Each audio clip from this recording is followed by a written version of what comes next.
Kita lanjutkan pelajaran kita. Semoga kelas ketiga ini bisa menyelesaikan rupa samudesa ya, perincian lengkap mengenai materi. Tapi sebelum kita bahas materi kelas ini, saya ingin menyampaikan apa yang ditanyakan oleh Aling minggu kapan ya lalu atau minggu yang pertama tentang jiwitindriya rupa itu ya. Saya tidak menemukan, tapi seharusnya ada menemukan kalimat bahwa yang ada jiwitindriya itu yang ada di dalam, yang di luar itu tidak, atau yang makhluk hidup dan yang non makhluk hidup itu pasti. Jawaban saya sudah benar, tapi kurang lengkap ternyata. Yang ada jiwitindriya hanyalah kamaja rupa, jadi materi yang lahir dari kama saja, sehingga materi yang lahir dari sebab-sebab yang lain, tiga sebab yang lain tidak disertai dengan jiwitindriya. Ya, jadi itu tambahannya yang kemarin kurang lengkap. Oke, kita kemarin sudah sampai di mana? Oh, klasifikasi ke dalam berapa kelompok itu? Sabhawa rupa, masih ingat nggak? Ada berapa kelompok? 5 atau 6 ya? 5 ya. Sabhawa rupa, terus salakhana rupa, terus nibbana rupa, terus rupa, terus sama sana rupa ya. Jadi 18 materi tersebut bisa dikelompokkan ke dalam 5 kelompok tadi. Dengan kata lain, 10 materi yang akan yang berikutnya itu adalah kelompok yang berlawanan dengan yang 5 tadi ya, berarti sabhawa rupa, kemudian salakana rupa dan seterusnya. Nah, yang terakhir adalah sama sana rupa ya, karena 18 materi yang sudah kita pelajari itu dijadikan objek vipassana untuk merealisasi anicca, dukkha dan anatta ya. Kenapa hanya materi ini yang dijadikan objek vipassana? Karena mempunyai sabhawa lakkhana ya, mempunyai karakteristik individual. Efeknya dari fenomena yang mempunyai karakteristik individual itu apa sih? Kita bisa menjadi tahu eksistensi mereka, membedakan eksistensi di antara mereka ya. Misalkan kita jadi bisa mengerti perbedaan antara elemen tanah dan elemen yang lain serta materi-materi yang lain ya, dengan memahami atau melihat merealisasi karakteristik individual atau karakteristik alamiah atau sabhawa lakkhana, maka menjadi mudah buat kita untuk melihat individu-individu dari fenomena atau realitas hakiki apapun itu juga, termasuk cetasika juga ya. Kalau Anda tidak memahami sabhawa lakkhananya, Anda nggak akan bisa mengerti eksistensi dari realitas hakiki. Kalau saya mengatakan eksistensi realitas hakiki itu merujuk kepada kemunculan, bertahan sesaat, lenyap, upada, titik, bangga, kemunculan, bertahan, penguraian, kemunculan, kelangsungan, penguraian. Saya kadang bahasa Indonesianya agak lupa ya. Upada, titik, bangga lebih enak ya. Berkaitan dengan jiwitindriya tadi yang di awal saya sampaikan, saya sedang berpikir mungkin ya jiwitindriya itu adalah kalau orang awam menyebut sebagai nyawa gitu, mungkin. Saya lagi berpikir sih, karena saya tidak tahu persis nyawa itu seharusnya itu ya. Kan seseorang dikatakan meninggal kalau jiwitindriyanya terputus. Secara awam diketahui seorang meninggal kalau nyawanya putus. Ya, jiwitindriya, jiwita itu artinya kehidupan. Ya, bisa diartikan nyawa juga harusnya. Ya, pelan-pelan kalau memang saya confirm nanti saya perkenalkan di buku manual. Menarik, jadi agak dekat dengan pemahaman sehari-hari kan. Nah, kembali lagi, efek dari memahami sabhawa lakkhana membuat kita bisa mengerti individu realitas hakiki. Ya, dengan demikian kita bisa mengerti perbedaan di antara mereka, kapan, upada, didik, dan bangganya. Ya, itu yang disebut apa sih? Sang kata lakana. Ada tiga karakteristik kan kalau kita bermeditasi vipassana.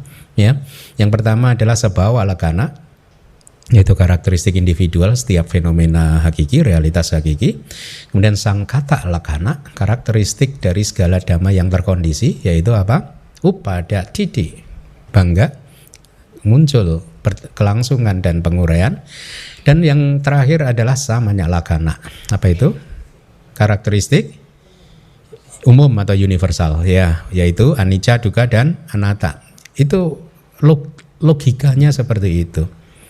Ya, jadi siapa yang mengatakan nibbana bisa dicapai dengan tanpa teori?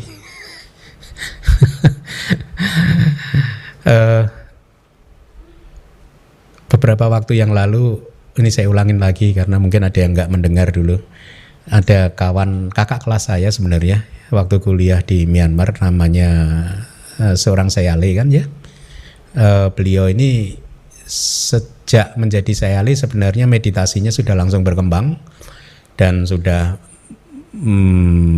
mencapai pencapaian tertentu ya dalam meditasi samatha.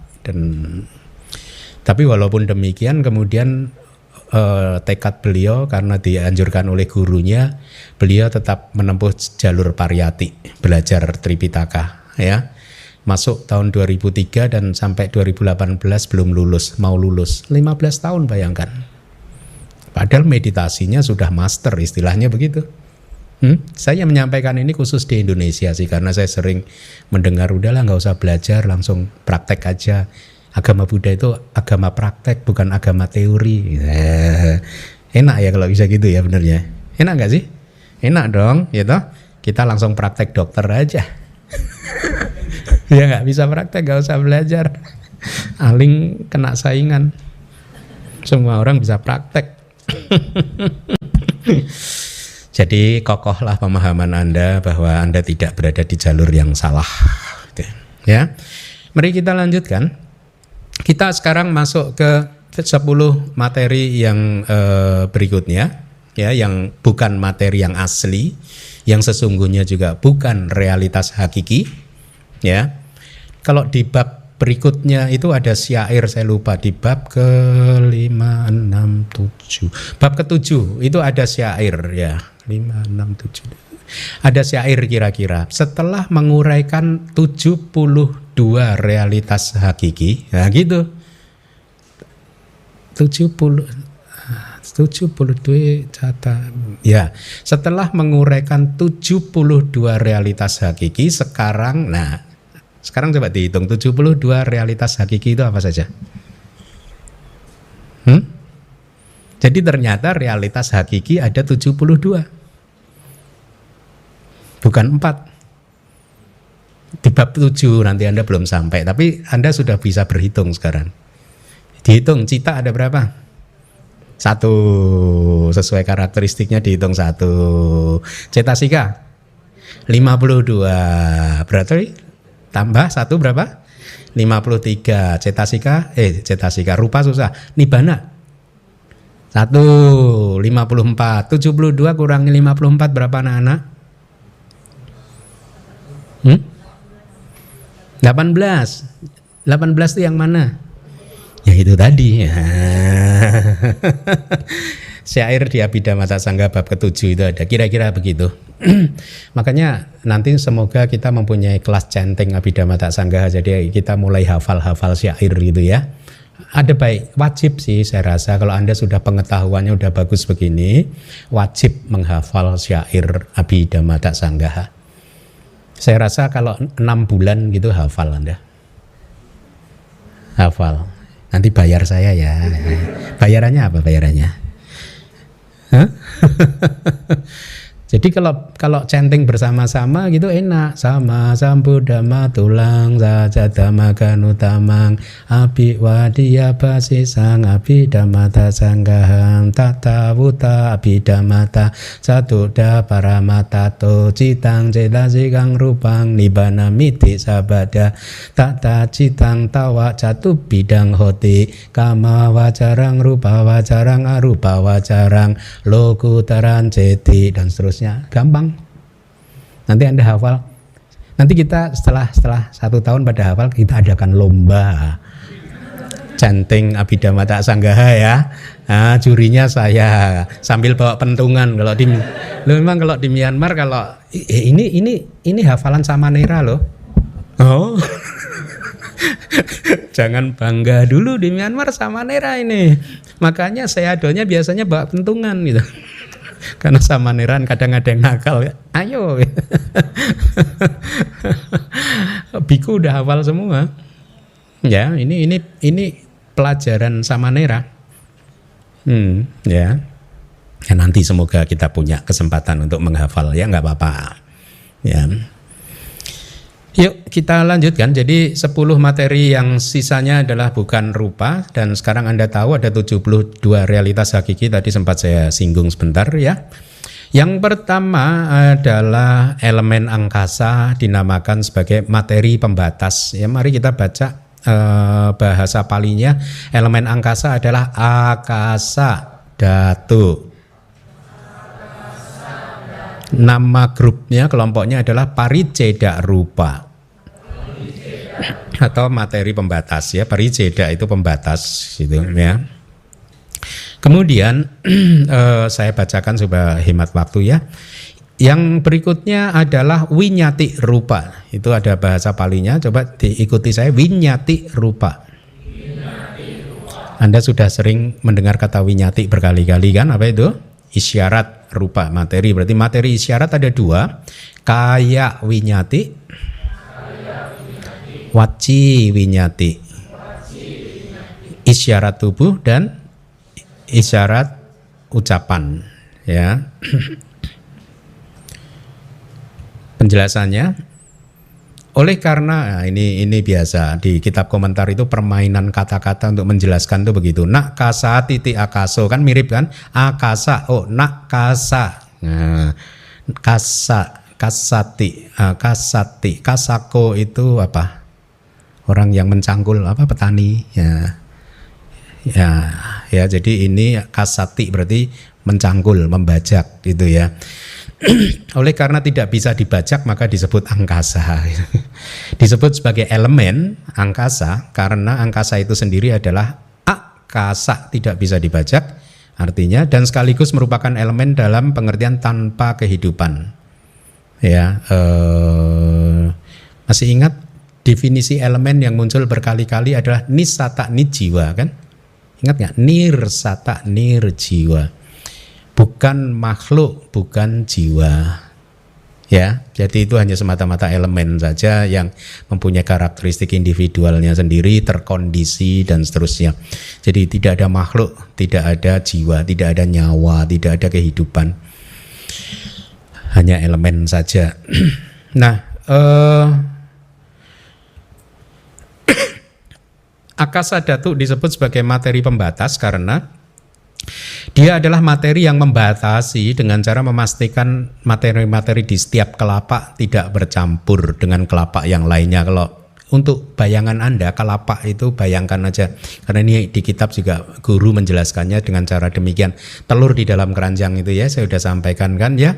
Jadi angkasa itu adalah membatasi antar kelapa ya, sehingga 2 atau lebih kelapa tidak bercampur ya, karena ada angkasa itulah maka kita bisa membedakan kelapa yang satu dan kelapa yang lainnya. Atau materi yang dibatasi oleh kelapa-kelapa tersebut, paham ya? Jadi yang dibatasi oleh kelapa-kelapa itulah angkasa ya. Atau angkasa ya batasan itu sendiri, itu cara mendefinisikan. Tetapi yang saya harapkan Anda bisa membayangkan angkasa itu ada di antara rupa kelapa. Ya, seperti telur di dalam keranjang itu batasannya itu adalah angkasa ya. Nah, Kita memang belum belajar tentang kelapa atau klaster, tetapi saya sangat berharap Anda sudah mulai sedikit bisa membayangkan ya. Jadi elemen angkasa ini adalah materi pembatas yang membatasi atau memisahkan kelapa-kelapa. Jadi tanpa adanya angkasa maka semua kelapa akan menempel menjadi satu semuanya ya. Bisa Anda bayangkan ya, telur kalau nggak ada angkasanya gimana? Dia nempel gitu, rapet gitu ya. Nah, materi yang berikutnya adalah isyarat tubuh, bahasa Palinya apa? Kaya winyati ya. Ini adalah materi yang memberitahu maksud hati melalui gerakan tubuh, dan materi ini sendiri dikenal karena hal tersebut. Sekali lagi, meskipun kita masih memakai definisi dengan menggunakan kata materi, tetapi sesungguhnya dia bukan materi ya. Dia hanyalah atribut model kemunculan. Misalkan kenapa dikatakan model kemunculan? Yang disebut isyarat tubuh itu adalah sesungguhnya model kemunculan elemen angin yang sedemikian rupa sehingga Anda yang melihatnya tahu apa yang dimaksudkan oleh seseorang yang menggerakkan tubuhnya tadi. Paham nggak? Kalau saya biasa contohnya kan begini. Ini kan sebenarnya pergerakan elemen angin, ya. Pergerakan elemen angin yang muncul dari cita. Karena saya ingin memanggil Anda, pikiran saya ingin memanggil Anda, itu memproduksi banyak sekali rupa kelapa. Ya, di dalam setiap rupa kelapa ada elemen angin, ya. Di dalam setiap rupa kelapa juga ada elemen api. Kan 4 elemen kan? Nah, elemen api ini memunculkan rupa kelapa lagi yang lain. Ya. Nah, padahal usia rupa kelapa sangat singkat. Setiap pikiran tadi yang memproduksi bahwa saya ingin melambai, begitu saya ingin melambai, dia memproduksi membuat pergerakan elemen angin dari satu titik ke titik yang lain. Istilahnya pergerakan, tetapi saya juga akan jelaskan nanti. Sepertinya di Wibawini ada, tapi di buku manual Abhidhamma kelima waktu saya membuka Dhamma Sanggani dan Wibangga serta kitab komentarnya, mereka menggunakan kata pergerakan gitu, ya. Tetapi kita paham bahwa sesungguhnya tidak ada pergerakan, yang ada adalah titik-titik itu yang cepat sekali, yang saya beri perumpamaan seperti film di bioskop itu kan nggak ada yang bergerak kan, ya. Nah, jadi model khusus dari perubahan elemen angin inilah yang disebut sebagai kaya winyati, model. Nah, istilah palinya sebenarnya akara wikara, akara, akara panjangannya wikara. Ya, akara itu ciri khas. Ya, bisa diterjemahkan menjadi ciri atau model, ciri khas. Wikara itu perubahan. Jadi ciri khas dari perubahan elemen angin itulah yang disebut isyarat tubuh. Jadi dia bukan materi khusus, dia bukan realitas hakiki, ya paham ya? Dia hanya model perubahan elemen angin yang sedemikian rupa sehingga orang yang melihatnya paham apa yang dimaksud oleh orang yang menggerakkan itu. Itu isyarat tubuh, ya. Bukan elemen angin ya, paham ya? Oke. Karena isyarat tubuh itu paramata dhamma bukan? Bukan realitas hakiki ya. Yang berikutnya adalah isyarat ucapan ya. Materi yang memberitahukan maksud hati melalui ucapan yaitu suara yang berasosiasi dengan kesadaran, dan materi ini sendiri dikenal karena hal tersebut. Saya rasa nanti ada penjelasannya kalau saya tidak salah ya. Tapi intinya isyarat ucapan juga bukan paramata dhamma, bukan realitas hakiki, tidak ada wujud realitas yang bisa ditembus sabawa lakananya atau samanya lakananya, atau tidak mempunyai juga sangkata lakananya ya, karakteristik dari sesuatu yang terkondisi.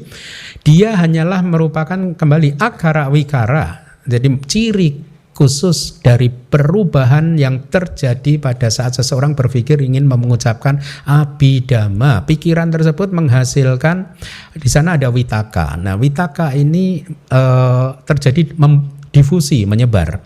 Jadi penyebaran witaka yang tersebar sedemikian rupa membentur elemen tanah yang lahir dari karma. Benturan itulah yang kemudian membuat muncul suara abhidhamma. Jadi ini model khusus saja, ciri khusus akara wikara.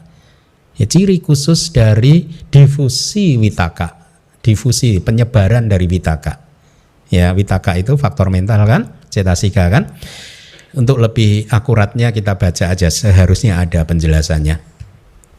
Berkaitan dengan hal tersebut, ada kan? Isyarat tubuh adalah perubahan, di sini ada tuh wikara saja, tapi akaranya tidak dicantumkan.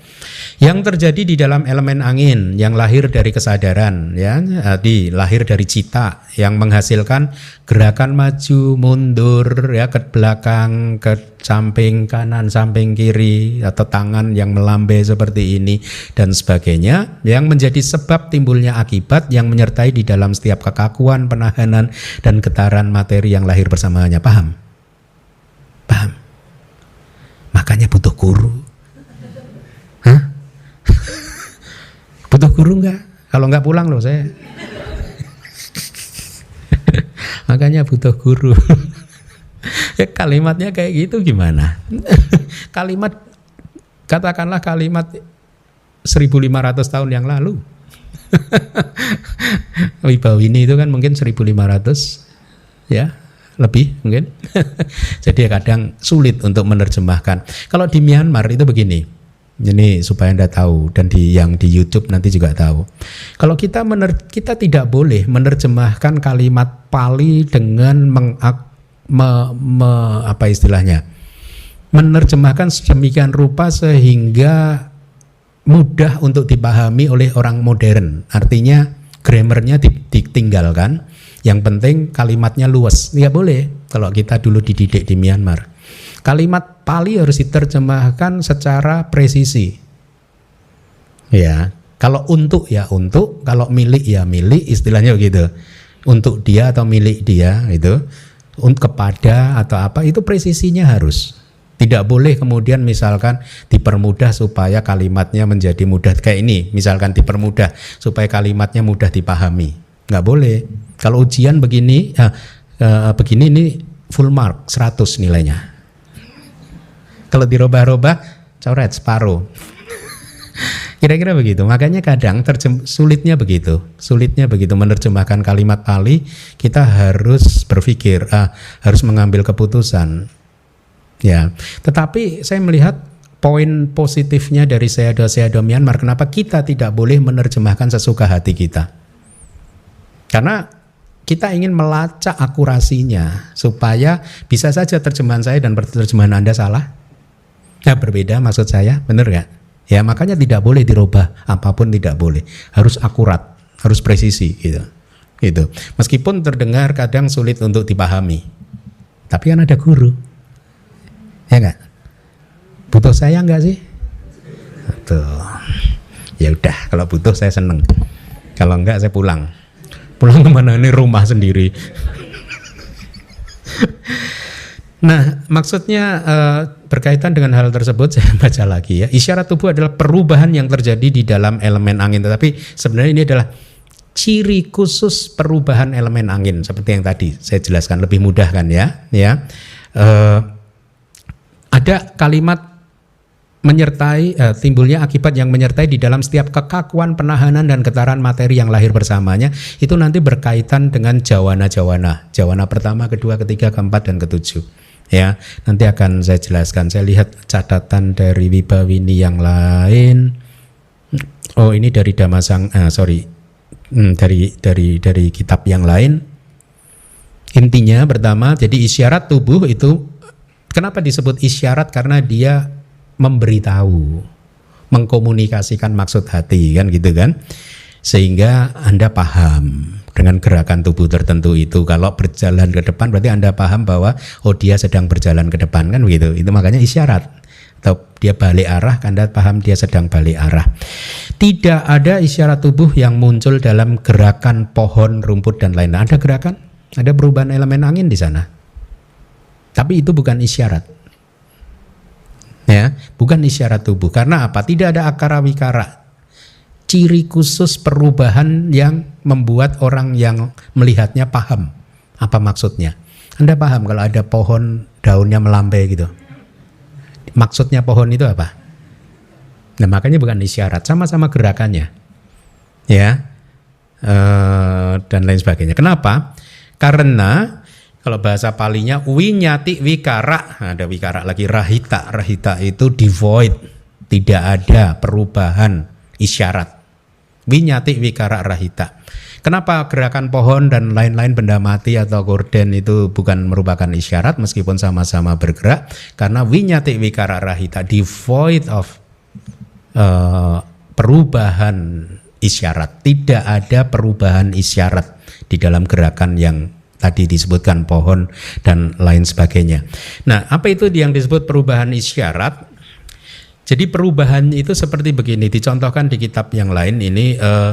Kalau bayangkan ada seseorang yang berjuang mengangkat batu yang berat, yang sangat besar, ya, dia berjuang gitu. Dia akan meningkatkan energi atau usaha wirianya setiap detik kan?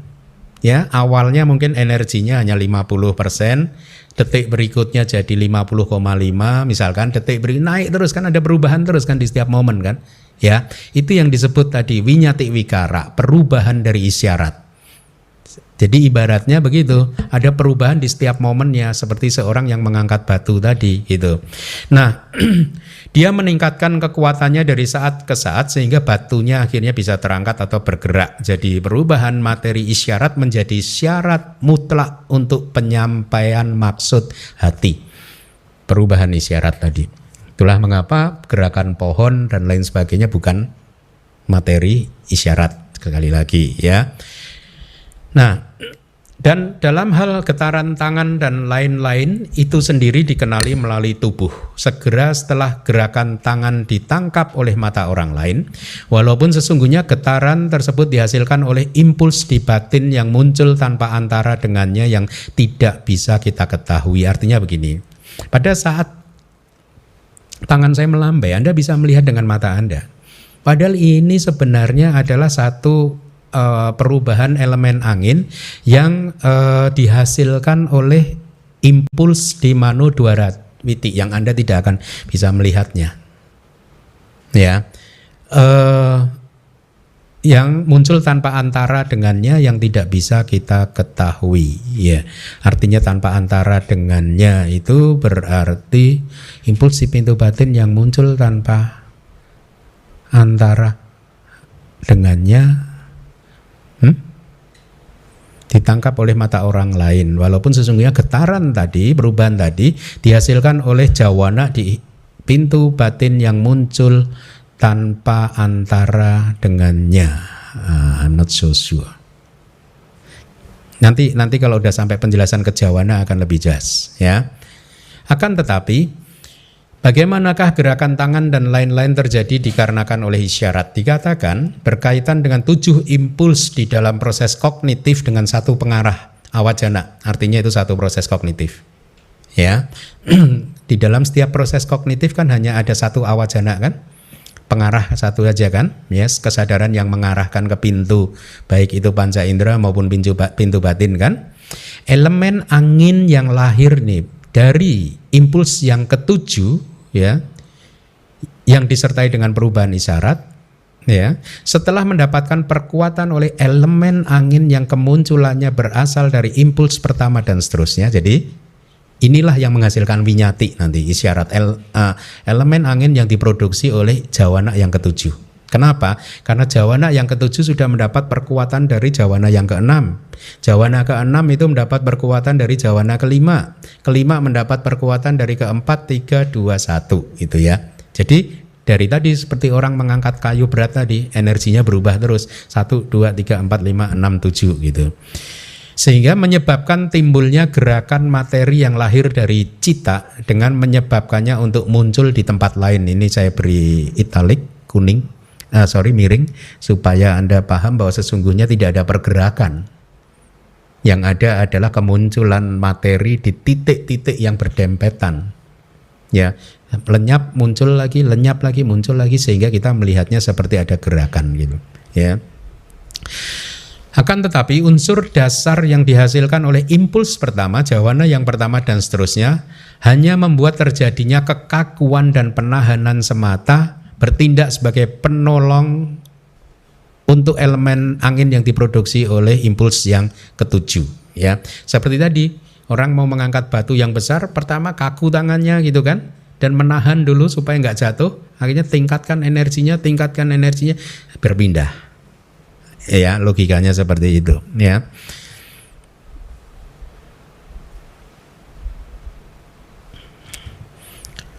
Selanjutnya, oleh karena seperti halnya dengan, nah ini perumpamaan kereta. Jadi kereta yang ditarik oleh 7 pasang lembu, Anda bayangkan ada satu pedati atau kereta, ya kalau orang Malaysia bilang kereta berarti mobil. Ini pedati, gitu. Ditarik oleh 7, di sini lembu bukan kuda. 7 pasang lembu berarti satu pasang sampai ke 7. Paham ya? Satu pasang pertama, pasang kedua, pasang ketiga. Paham ya? Bayangkan ya pedatinya tadi, ya. Hanya lembu-lembu yang terikat dalam pasangan yang ketujuh menurut kitab ini, perumpamaan ini yang sesungguhnya menggerakkan kereta. Setelah menerima perkuatan dari lembu-lembu yang diikat di 6 pasangan di bawahnya. Jadi kalau menurut perumpamaan ini, kalau ada pedati ditarik oleh 7 pasang lembu, ya, maka sesungguhnya yang menarik pedati, membuat pedati itu bergerak itu pasangan yang ketujuh. Pasangan yang ketujuh itu yang kemana ya? Hah? Yang paling depan harusnya, benar. Pasangan yang pertama hanya menegangkan tadi, ya, membuat kaku dulu keretanya. Jadi istilahnya mungkin tali di pedatinya jadi kaku dulu. Kemudian yang kedua membuat makin ini lagi, sampai yang ketujuh berjalan. Jadi sekali lagi poinnya adalah isyarat tubuh diproduksi oleh jawana yang ke-7. Ya, jawana 1, 2, 3, 4 hanyalah menolong, menopang, memperkuat. Itu poinnya, ya.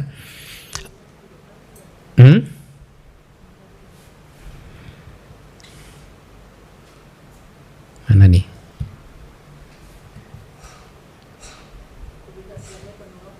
Oh, sorry.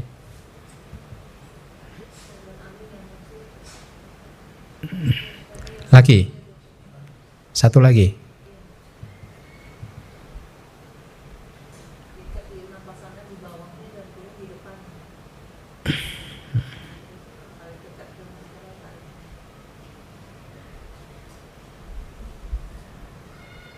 Iyalah, apapun lah ya, apapun. Nah ini perumpamaan. Saya harus buka wibawininya. Seharusnya ini benar sih. Di depannya atau di belakangnya ya. Apapun lah, ini hanya perumpamaan. Yang penting jawana yang ke-7 itu yang menghasilkan kaya nyati. Isyarat tubuh dihasilkan oleh jawana yang ke-7. Di proses kognitif mana? Mano Dwarawiti. Ya, bagus. Karena kan pikiran kan. Akan tetapi lembu yang berada di pasangan pertama hanya sebagai perkuatan dan penahanan yang melaksanakan tugas sebagai penolong mereka, lembu-lembu di pasangan ke-7. Demikianlah hendaknya proses terjadinya isyarat tubuh dipahami, ya. Dan di sini yang dimaksud pergerakan hanyalah kemunculan materi di tempat lain, oleh karena sesungguhnya ini menarik. Tiada lintasan damak-damak bahkan hanya seujung rambut pun dari tempat di mana mereka telah muncul sebelumnya. Paham ya? Tidak ada yang bergerak. Ya, karena sesungguhnya itu tiada lintasan. Sebenarnya tiada pergerakan, tapi palinya itu artinya lintasan. Sangka mana itu ya lintasan, kayak orang berjalan gitu, melintas gitu ya. Tiada lintasan atau tiada pergerakan dama-dama bahkan hanya seujung rambut pun dari tempat di mana mereka telah muncul. Jadi artinya materi muncul di titik A, muncul lenyap, disambung materi muncul di titik sebelahnya persis, B muncul lenyap, sambung lagi di titik sebelahnya lagi, C muncul lenyap, dan seterusnya. Tidak ada yang bergerak. Karena di kitab lain disebutkan semua fenomena hakiki di mana dia muncul disitulah dia hancur. Ada lagi kalimat kira-kira seperti itu. Jadi tidak ada pindah, muncul di sini mati di sana, nggak ada. Muncul di situ lenyap di situ juga. Ya, ketika elemen angin muncul, ya, dia elemen angin yang diproduksi oleh pikiran, ya dia tidak muncul sendiri melainkan muncul dalam kelapak, ya. Di dalam kelapak terdapat elemen api juga yang bisa memproduksi kelapak-kelapak lainnya, ya. Jadi diproduksi berkesinambungan dengan materi yang kemunculan dari cita lagi, ya gitu.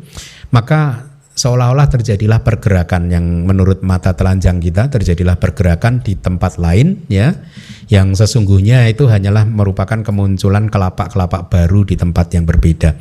Jadi ingat, bukan rupa yang sama berpindah, melainkan rupa baru yang muncul di tempat yang sangat dekat dengan dirinya sendiri, ya. Itulah mengapa di kitab lain dikatakan sesungguhnya usia kita itu sangat singkat, sepersekian miliar detik. Karena fenomena mental muncul dalam satu jentikan jari, katakanlah 1 triliun fenomena mental muncul dan lenyap. Berarti usia kita itu 1/1 triliun jentikan jari. Usia kita itu enggak panjang dalam pengertian hakiki. Ya, kita ini mati terus. Ini tadi duduk di sini udah setengah jam, udah mati berapa kali gitu. Lahir juga berapa kali gitu. Paham ya? Logika-logika pelajar Abhidhamma nantinya pasti akan lebih kokoh pada saat memahami Sutta Pitaka. Karena diajar, dilatih begini. Logika Anda itu tanpa Anda sadari sudah mulai berubah kan? Berubah nggak sih? Berubah ya, cara berpikir, cara pandang Anda, cara memahami sutta pun Anda berubah pasti, beda.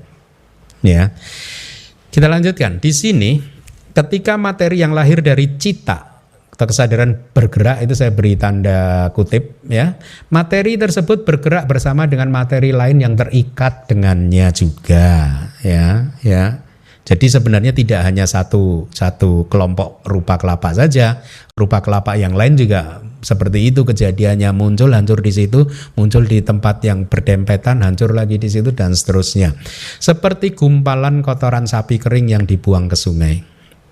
Jadi ikut semuanya, mengalir semuanya.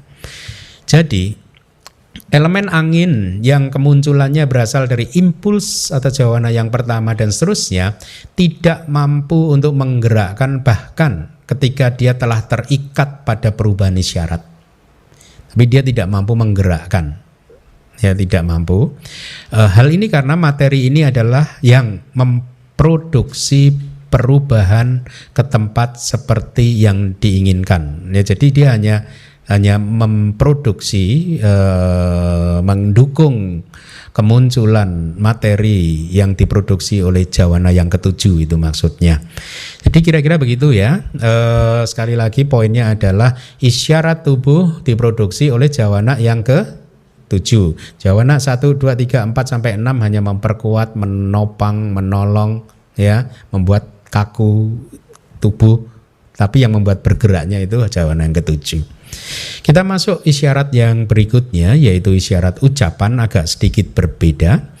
Isyarat ucapan adalah satu perubahan yang terjadi di elemen tanah yang kemunculannya berasal dari cita yang menjadi kondisi untuk terjadinya benturan dengan materi-materi yang digenggam di tempat kemunculan aksara atau suku kata.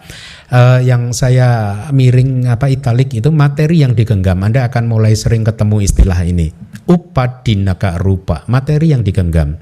Artinya adalah materi-materi yang lahir dari karma. Ya. Materi yang digenggam adalah materi yang lahir dari kama, ya, bukan materi yang lahir dari sebab yang lain, ya. Jadi di sini disebutkan bahwa isyarat ucapan adalah perubahan yang terjadi di elemen tanah yang kemunculannya berasal dari cita yang membentur materi yang digenggam, gitu, ya. Penjelasan lainnya mirip, ya sama dengan tadi kayak winyati, maksudnya perubahannya, ya, akara wikaranya, yaitu ciri khusus perubahannya. Apabila kayak winyati atau isyarat tubuh dipahami sebagai tubuh yang bergerak, maka waci winyati atau isyarat ucapan dipahami sebagai suara yang terdengar oleh kita, ya. Dan karena di isyarat ucapan tidak terjadi kekakuan, penahanan dan lain-lain, maka tidak berlaku penjelasan tentang jawana yang ketujuh. tidak relevan di sini. Ya, artinya diproduksi oleh semua jawana. Karena suara terjadi sebagai hasil benturan dari elemen tanah dengan materi yang lahir dari kama, ya, yang terjadi di setiap impuls. Beda ya, di setiap jawana gitu. Itu kira-kira. Nanti sepertinya di buku manual kelima saya uraikan lebih panjang lebar. Tapi untuk saat ini cukup seperti itu. Silahkan dibaca lagi Pak PIC tolong. Peringanan materi, kelenturan materi, kecekatan materi dan sepasang isyarat dinamakan materi perubahan. Yap, terima kasih. Wikara rupa nama kelompoknya. Yuk ikuti saya. Wikara rupa materi perubahan. Ada berapa? 5. Ya, rupa saklahuta. Yuk ikuti saya. Rupa saklahuta. Sebenarnya ini artinya adalah peringanannya. Peringanannya materi. Ini salah saya berarti. Harusnya peringanannya materi. Peringanannya, ini Pali itu kayak gitu. Tapi biasanya saya mudahkan begitu aja, peringanan materi, karena rupa sa itu artinya miliknya rupa. Jadi lahuta itu lightness, peringanan. Peringanan yang menjadi miliknya rupa. Artinya ya peringanannya rupa. Artinya ini rupa yang ringan gitu. Tapi Pali itu caranya kayak gitu itu. Hah? Kalau diterjemahkan secara harfiah, rupa saklahuta adalah peringanan miliknya rupa. Hah? Makanya kadang-kadang gitu. Karena ini adalah bahasa 1500-2000 tahun yang lalu kan. Ya. Kalau sekarang ya cukup peringanan materi atau peringanannya materi. Tapi yang jadi aneh ya. Hah? Aneh ya. Tapi benar, peringanannya materi. Peringanan milik materi. Ya, tapi dengan diberi strip begitu aja udah benar juga ya. Peringanan materi gitu aja ya. Yuk ikuti saya. Rupa saklahuta. Peringanannya materi atau peringanan materi. Rupa sakmuduta. Kelenturan materi. Sebenarnya ini kelenturannya materi, ya. Rupa sakamanyata. Kecekatannya materi atau kecekatan materi. Winyati duaya. Sepasang winyati. Yaitu isyarat tubuh dan isyarat ucapan. Berarti wikara rupa atau materi perubahan ada berapa? 5. Tapi hati-hati nanti kalau diminta untuk merinci 28 rupa, jangan didobelkan. Kan sudah ada winyati rupa tadi kelompok yang berikutnya kan. Jadi winyati rupa masuk kelompok sendiri, tapi di wikara rupa winyati masuk lagi. Mirip dengan potaba, ya kan tidak dimasukkan kan, karena sudah di 4 mahabhuta. Jadi kita masuk di kelompok yang berikutnya yaitu wikara rupa atau materi perubahan. Penjelasannya peringanan itu adalah keadaan materi yang ringan, ya. Kelenturan adalah keadaan materi yang lentur, tubuh jasmani kita yang lentur gitu ya. Kecekatan adalah keadaan materi yang cekatan siap untuk bekerja, ya. Kita teruskan. Hal tersebut hendaknya dipahami berturut-turut sebagai berikut. Keadaan materi yang tidak berat seperti pada saat seseorang sehat, ya, itu adalah lahuta, rupa saklahuta, yaitu peringanan materi, ya. Atau tiadanya keadaan kasar keras seperti kulit yang telah digosok dengan baik, ya, itu adalah apa? Muduta, ya. Yang kamanyata, rupa sakamanyata adalah keadaan tubuh yang menyenangkan untuk beraktivitas seperti emas yang sudah dimurnikan atau dibakar dengan baik. Saya rasa ada penjelasan tambahan mungkin di slide berikutnya. Jadi 3 jenis materi ini sesungguhnya tidak terpisah satu dan lainnya. tidak terpisah. Selalu muncul bersama. Rupa sak lahuta, rupa sak muduta, rupa sak kamanyata, itu tidak terpisah. Ya. Perbedaan di antara mereka sesungguhnya terjadi hanyalah karena perbedaan variasi perubahan kualitas saja. Ya.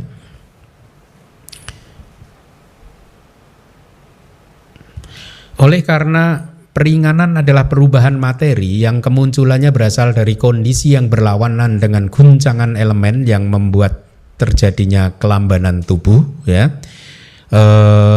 Jadi kalau Anda sedang berada di daerah yang iklimnya cocok, ya, kalau di kitab itu cuacanya cocok gitu, sedang bagus, sejuk, ya, Anda merasakan tubuh Anda nyaman nggak, ringan gitu ya, ya kira-kira seperti itu, ya.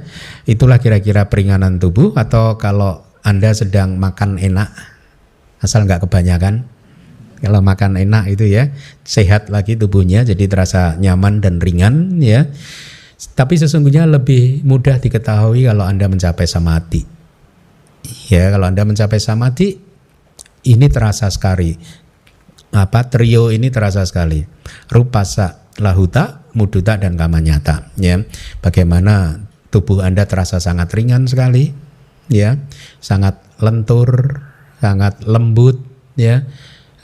Muduta itu kan tadi lembut seperti kain yang udah digosok kan. Saya ingat waktu masih jadi umat dulu, kalau beli dompet itu cari yang lentur kulitnya itu ya. Sekarang gitu nggak sih? Nggak ya. Cuman dulu kayaknya yang lentur itu yang mahal loh. Jadi kain kulitnya itu lentur gitu.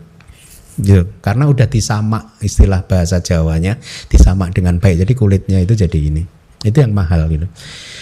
Nah, jadi kalau Anda bermeditasi terasa sekali bagaimana tubuh Anda menjadi ringan, ya, jadi juga lembut, lentur, dan Anda jadi lincah ya, sigap ya, ya, tidak ada rasa berat mau ke sana mau ke sini gitu. Anda seolah-olah memang siap untuk diajak kemanapun gitu. Itu terasa sekali kan, ya. Makanya nanti ikut retret akhir tahun supaya bisa merasakan ini, ya. Segar bugar, yaitu efek dari seseorang yang telah mencapai samadhi, selalu segar bugar, ya. Ya karena kualitas materi 3 serangkai itu tadi, ya, lahuta, muduta, dan kamanyata. Kelenturan adalah materi yang kemunculannya berasal dari kondisi yang berlawanan dengan guncangan elemen yang membuat terjadinya kekerasan, kekakuan di tubuh. Ya, tadi contohnya seperti kulit yang sudah digosok dengan sempurna, sudah diproses dengan baik hingga akhirnya menjadi lentur gitu. Ya. Kemudian kecekatan adalah materi yang kemunculannya berasal dari kondisi yang berlawanan dengan guncangan elemen yang membuat terjadinya ketidaksiapan tubuh untuk bekerja. Enggan ke sana, enggan ke sini. Bukan tinamida, tapi kayaknya tubuhnya jadi berat gitu.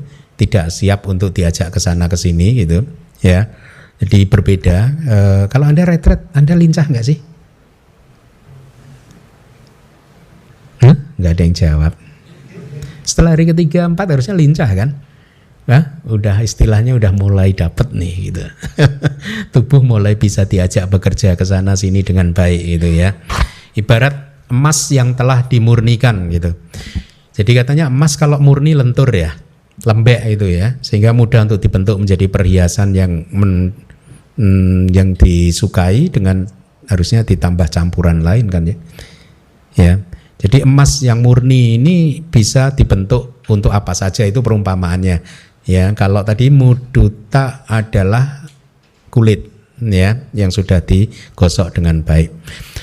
Demikian pula kamanyata, rupa yang membuat tubuh jasmani kita bugar dan selalu siap sedia untuk melakukan apa saja gitu. 3 materi ini hanya ditemukan di makhluk hidup. Di benda mati tidak ada kualitas rupa. Inilah tadi kulit dompet gimana Bante? Ya bukan. Ini kan contoh tadi. Perumpamaan, ya.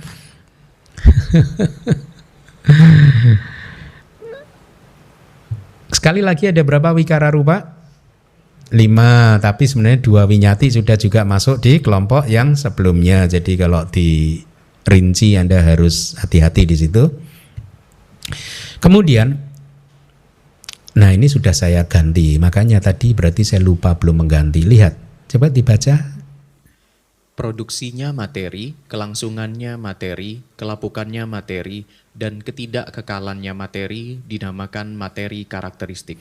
Nah sekarang kita masuk ke kelompok yang berikutnya, yaitu lakana rupa. Ikuti saya. Ada kan di situ. Jadi materi karakteristik ada 4. Ya, kembali itu lihat rupasa upacayo. Ya. Tapi kalau Anda merinci upacaya rupa boleh sih. Ya, upacaya rupa. Rupasa upacaya. Ya, jadi itu adalah produksi materi. Nanti produksi nanti akan menjadi jelas miliknya materi. Produksinya materi. Yang berikutnya rupasa santati. Kelangsungan materi atau kelangsungannya materi. Rupasa jarata. Kelapukannya materi atau kelapukan materi ya. Rupasa anicata. Apa itu? Ketidakkekalannya materi. Ya, Anda lihat anicata. Ya, bedanya dengan anicca apa? Anicca adalah kata benda.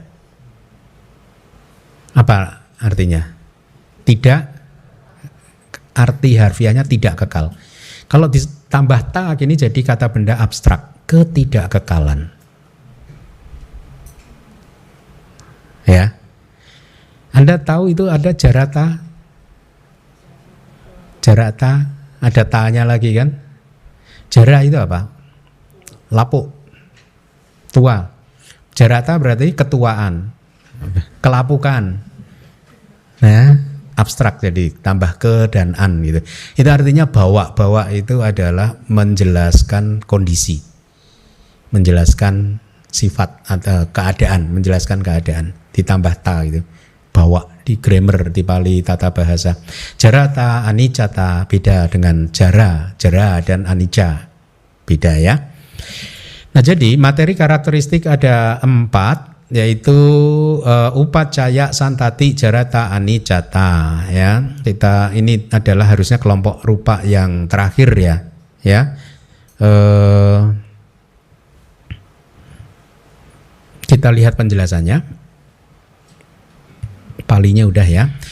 Yang disebut produksi upacaya itu proses mengakumulasi. Nanti akan saya jelaskan. Kemudian yang disebut kelangsungan adalah rangkaian. Artinya adalah kesinambungan proses. Ya, nanti akan saya jelaskan perbedaannya. Berkaitan dengan hal tersebut, sejak pati sandi hingga kemunculan kesepuluhan mata. Saya masih menggunakan istilah ini, kesepuluhan mata, sebelum kita sepakat memakai dekat mata. Ya, ini kan sebenarnya dari kata dasaka. Dasaka itu beda sama dasa yang di grup Abhidhamma sudah saya sampaikan kan. Kita tidak bisa memakai kelompok 10, nggak bisa. Karena 10 itu dasa. Dasaka itu beda dengan dasa. Ya, dasaka itu adalah ciri sesuatu yang anggotanya 10. Itu. Jadi makanya untuk sementara kesepuluhan, karena ini merujuk pada kesebelasan sepak bola. Kan itu tim isinya 11 kan, kesebelasan. Jadi kesepuluhan sebenarnya memenuhi syarat sih. Tetapi kemarin di grup Abhidhamma kan kita sedang diskusi dengan nanti untuk biar keren bukunya, biar yang nulis semangat kan pakai istilah Yunani. Itu istilah apa ya? Deket, nonet, Latin ya. Kemudian oktet gitu ya, dan seterusnya ya. Untuk sementara kita ini kan. Jadi sejak kemunculan pati sandi itu kan menghasilkan materi kan, ya, Anda ingat ya, hingga kemunculan kesepuluhan mata dan kesepuluhan telinga dan pasada yang lain. Jadi kemunculan materi di sepanjang waktu tadi dinamakan produksi. Ini bedanya. Ya, upacaya itu produksi atau akumulasi. Artinya proses mengakumulasi materi di awal-awal kehidupan gitu ya. Seperti yang Anda ketahui, ketika Patik Sandi Cita muncul, dia tidak muncul sendiri tetapi disertai dengan berapa rupa? 30 rupa. Ya, atau 3 rupa kelapa, 3 dasaka kelapa, ya, 30 rupa. Semua 30 rupa atau 3 kelapa ini lahir dari karma. Ya, semuanya muncul itu lahir dari karma masa lalu yang masak. Ya, yaitu kaya dasaka, bawa dasaka, dan watu dasaka. Kesepuluhan tubuh yang menjadi embrio tubuh kita, bawa embrio awal mula terbentuknya jenis kelamin kita, kemudian jantung kita, ya. Itu sudah muncul sejak bersama dengan kemunculan Patik Sandi, ya. Jadi ini pun adalah yang disebut rupa saupacaya, masih produksi, ya. Di setiap submomen, ke minggu lalu sudah saya sampaikan, itu setiap submomen sejak kemunculan Patik Sandi Cita kan juga menghasilkan kelapa-kelapa juga kan? Ya, dia menghasilkan kelapa yang lahir dari kama. Semua rupa kelapa yang lahir dari kama diproduksi di setiap submomen. Semua rupa kelapa yang lahir dari cita diproduksi hanya di momen kemunculan upada dari cita. Dia memproduksi cita jarupa atau materi yang lahir dari cita. Jadi beda ya. Tapi itu pun dimulai dari bawangga yang pertama, karena Patik Sandi Cita tidak memproduksi cita jarupa. Patik Sandi Cita tidak memproduksi materi yang lahir dari cita. Patik Sandi Cita hanya muncul bersama dengan kama jarupa, yaitu rupa yang lahir dari kama. Nah, di setiap submomen muncul terus materi yang lahir dari kama hingga kemunculan tadi disebutkan kesepuluhan mata dan lain-lain, artinya caku, pasada, sota, pasada, dan pasada rupa yang lain. Di kitab komentar disebutkan, nggak tahu benar atau enggak, ini dokter yang bisa mengkonfirmasi, kemunculan dari pasada rupa itu terjadi pada minggu ke-11.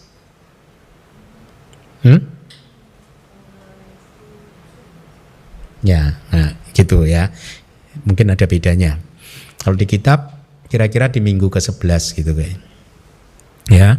Nah, jadi sampai momen kemunculan dari pasada yang pertama itu katakanlah di minggu ke-7 atau ke-11 ya, 11 itulah rupasa upacaya atau upacaya rupa.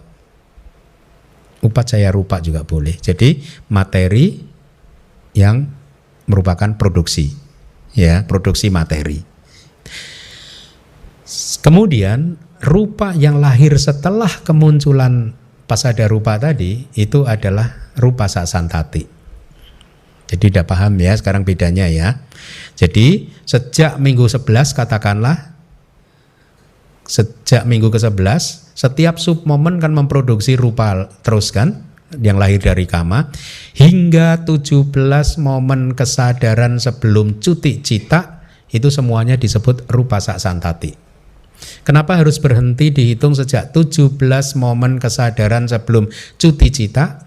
Karena yang lahir dari kama berhenti di 17 momen supaya pada saat cuti cita muncul karma ini juga lenyap. Materi yang lahir dari kama juga lenyap. Makanya 17 cita kira-kira sebelum cuti cita. 17 momen kesadaran sebelum cuti. Paham ya? Jadi rupasa upacaya adalah semua materi yang muncul bersama dengan kemunculan Patik Sandi hingga kemunculan pasada rupa. Caku dasaka, sota dasaka, dan seterusnya. Setelah itu hingga 17 momen kesadaran sebelum cuti cita adalah rupa sasantati. Tapi di kitab juga dijelaskan penjelasan seperti ini hanya berlaku untuk manusia. Karena untuk dewa beda lagi. Kenapa? Karena dewa pada saat dia lahir, begitu lahir Patik Sandi muncul langsung gede. Katanya kalau laki-laki seperti laki-laki yang umur 18 tahun gitu. Perempuan seperti perempuan umur 16 tahun gitu. Jadi lahir langsung bisa pacaran. Ya, udah umur 18 16 gitu. Nah, jadi penjelasannya menjadi berbeda untuk dewa karena dia lahir spontan. Nanti kita akan di sub bagian yang berikutnya ada kelahiran spontan, kita akan mempelajari juga. Ya, dia langsung besar. Sehingga untuk dewa di momen patik sandi dia sudah memiliki semua pesada. Ya. Jadi kemunculan rupa di patik sandi adalah upacaya, ya. Selebihnya adalah santati. Jadi untuk dewa begitu, hanya rupa yang muncul bersama dengan patik sandi itu rupa saupacaya. Setelah itu yang muncul di bawangga dan seterusnya itu sudah rupa sa santati. Itu untuk dewa. Dengan kata lain, sebenarnya dua karakteristik ini, upacaya dan santati, produksi dan kelangsungan, itu merujuk kepada sub momen kemunculan rupa. Sub momen kemunculan, upada.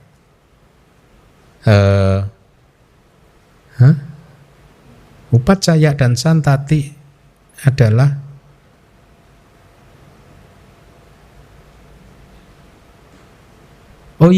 hanya di sub momennya saja, maaf. Ya benar. Jadi upacaya dan santati itu merujuk kepada sub momen kemunculan rupa di semua tahapan yang tadi sudah disebutkan. Bukan di titik dan bangganya, karena titik dan bangga nanti menjadi berbeda lagi. Jadi semua materi di sub momen kemunculan di patik sandi dan seterusnya tadi yang sudah dijelaskan. Jadi dari awal tadi hanya merujuk kepada sub momen kemunculan, bukan sub momen titik kelangsungan dan juga bukan sub momen bangga penguraian, ya. Mari kita lihat lagi.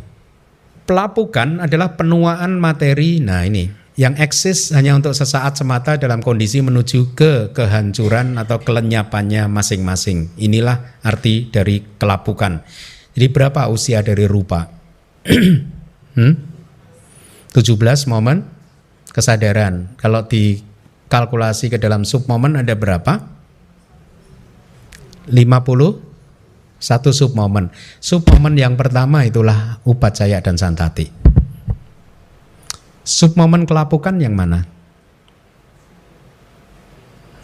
49 kan 51 kan? 51 dikurangi 1 yang di depan dan 1 yang di belakang, berarti yang di tengahnya ada berapa? 49. 49 sub momen rupa inilah yang disebut rupasa jarata atau kelapukannya rupa, kelapukan rupa. Ya. Sub momen yang terakhir yang 51 inilah yang disebut anicata, ketidakkekalan atau kematian. Anicata juga bisa disebut kematian. Makanya kalau di negara Buddhis kalau ada orang meninggal dunia juga anicca, mati. bisa saling menggantikan artinya. Ya, paham ya? Jadi dari 51 sub momen kemunculan adalah rupasa upacaya dan rupasa santati. 49 sub momen adalah rupasa jarata, kelapukan, penuaan. Sub momen yang terakhir adalah rupasa anicca, ya, paham ya? Tapi definisinya seperti tadi ya. Sampai misalkan batasan sampai kemunculan cakup pasada, sota pasada dan seterusnya. Dhamma dikatakan tidak kekal karena tidak bisa didekati oleh keadaan yang kekal dan stabil. Keadaan seperti itu disebut ketidakkekalan atau kehancuran total dari materi, yaitu sub momen yang ke-51. Ya, itu yang disebut ketidakkekalan.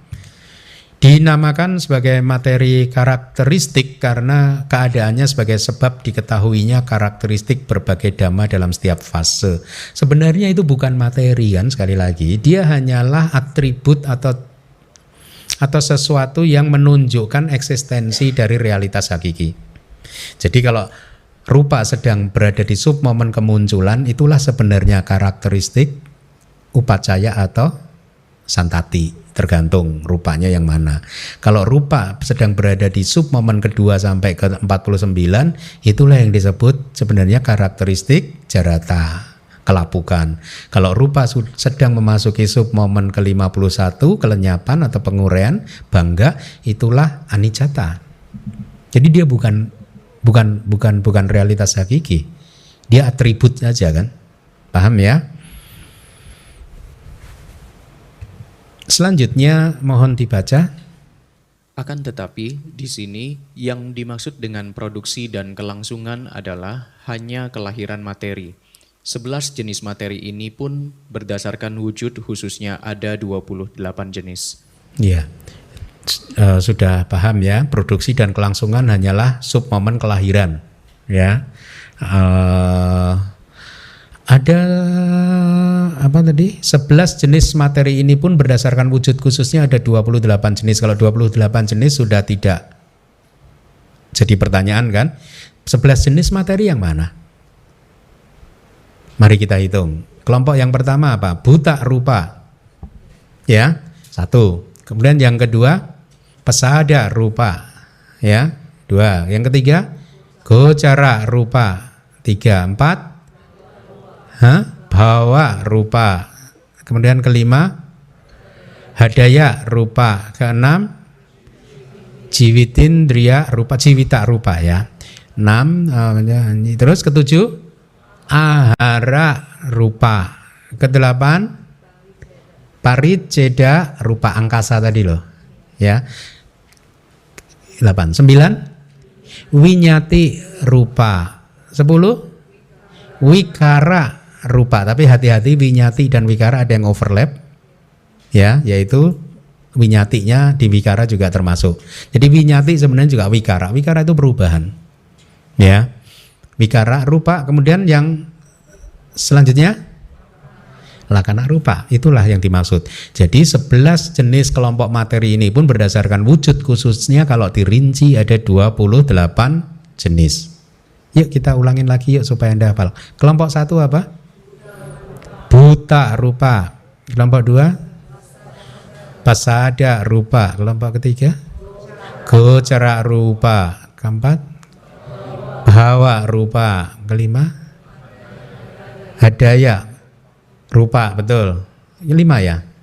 Ya, 6, jiwita rupa. 7, ahara rupa. 8, pariceda rupa. Winyati rupa. Kemudian wikara, kemudian ya, bagus.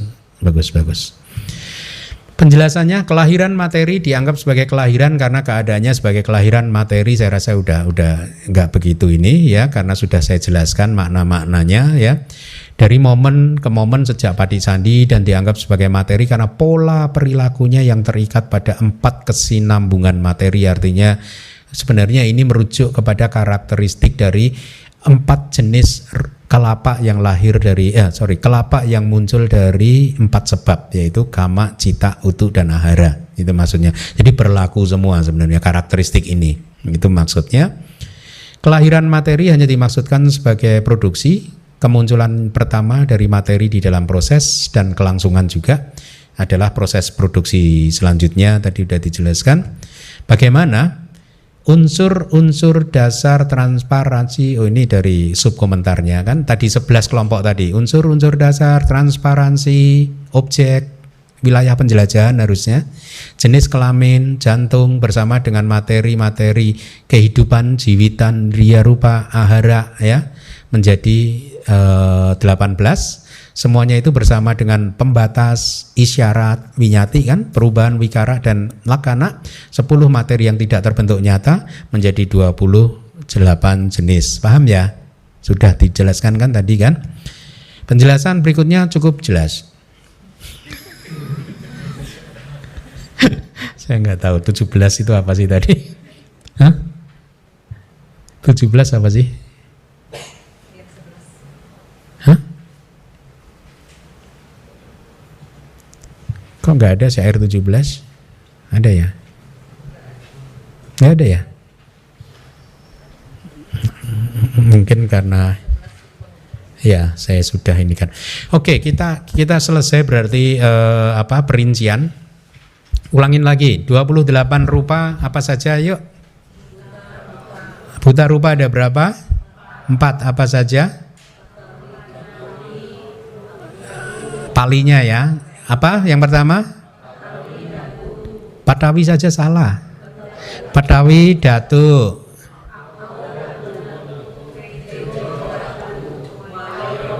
Bagus. Kemudian kelompok kedua? Pasada rupa apa saja?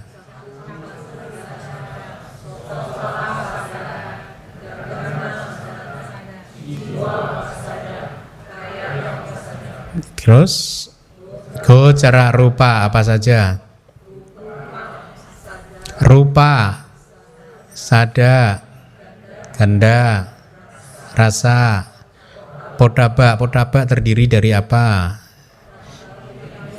Patawi, tejo, wayo, atau 3 elemen kecuali elemen air. Itu juga kalimat palinya begitu. Kemudian yang berikutnya, bawa rupa apa saja? Idi bawa, pum bawa. Kemudian hadaya rupa apa? Hadaya wadu. Kemudian jiwita rupa apa? Jiwitindriya. Kemudian ahara rupa apa? Ahara atau oja atau kabalikara ahara juga benar. Boleh, tapi Anda pahaminya yang benar ya. Karena di kitab ternyata di Dhammasanggani juga kadang disebut kabalikara ahara. Tetapi kan Anda paham, kalau kita melihat kabalikara itu kita tidak berbicara tentang realitas hakiki ya, tapi nggak salah juga. Penjelasan Wibawini lebih akurat ya. Penjelasannya Wibawini kan sari makanan begitu bertemu dengan lidah bentuk cairan menyebar ke seluruh tubuh, itulah oja, itulah ahara ya, bukan kabalikara aharanya. Ahara rupa adalah ahara atau oja ya. Kemudian pariceda apa? Akasa. Akasa saja. Datu, akasa datu. Kemudian winyati rupa apa saja? Kaya winyati, waji winyati. Kemudian wikara rupa apa saja?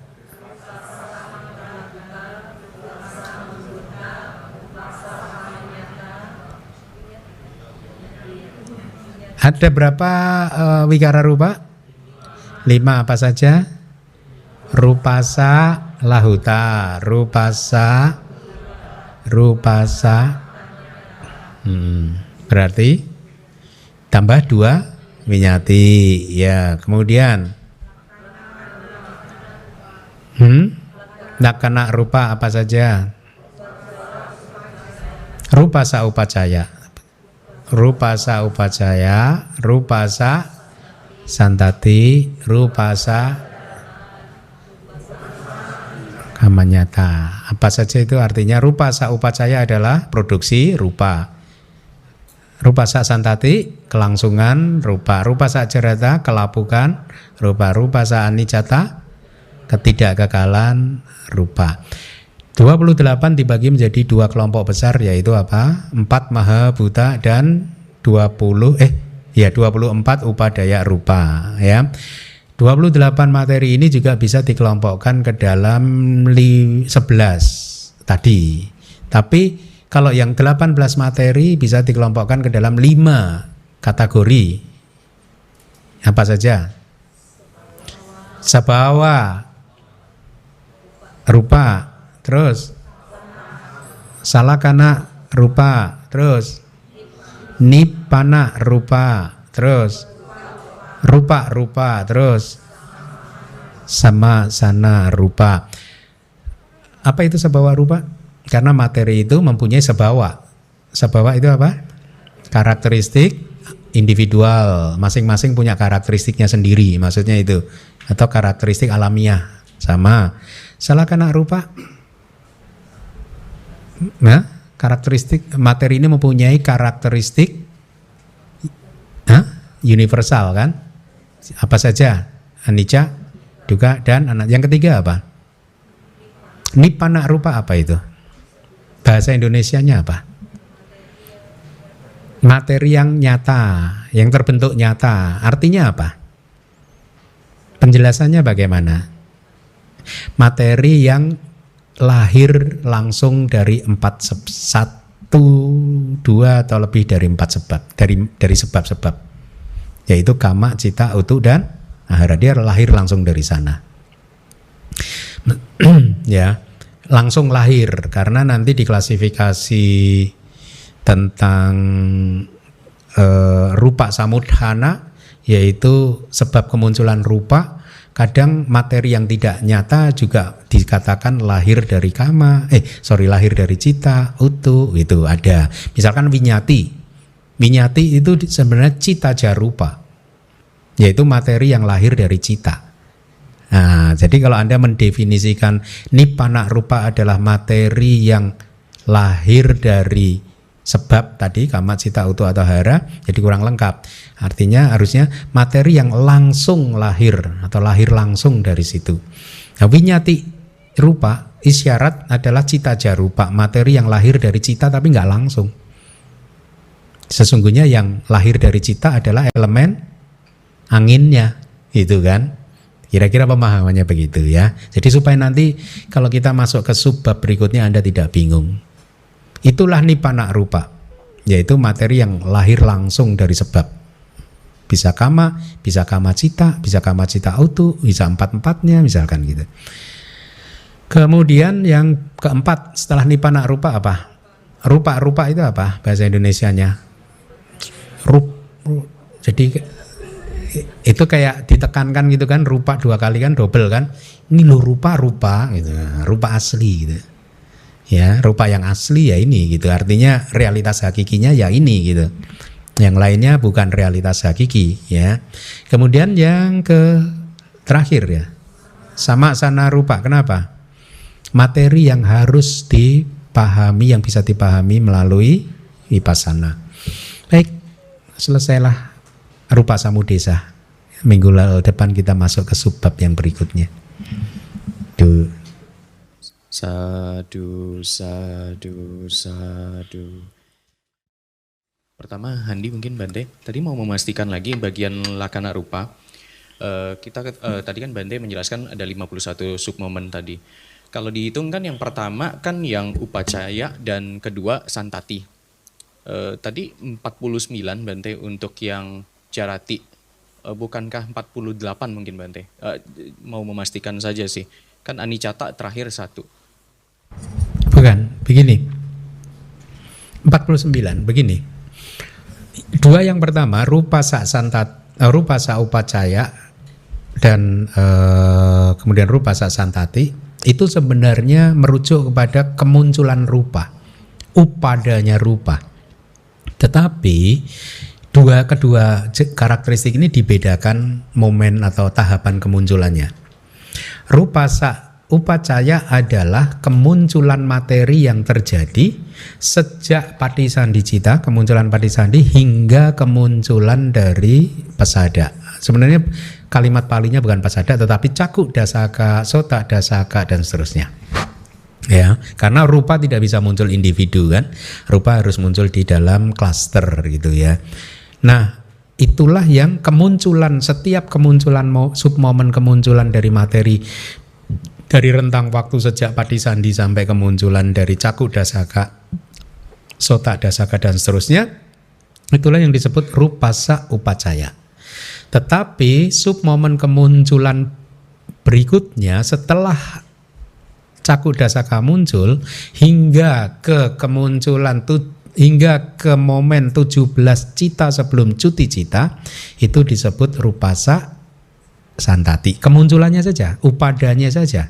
Submomen upadakana, submomen kemunculannya saja, ya, bukan existing atau kelangsungan dan juga penguraiannya. Nah, jarata, kelapukan, ketua kelapukan itu adalah 49 yang di tengah. Jadi 51 mudah sih sebenarnya untuk menghafal. 51 diambil yang ujung-ujung aja. Yang ujung pertama adalah kemunculan, ujung terakhir adalah penguraian. Bangga. Yang di tengah berarti 49 itu adalah titik kelangsungan. Ya. Nah, titik inilah, semua titik ini adalah rupasa jarata. Ya, kemudian bangga adalah semua anicata. Semua bangga adalah anicata.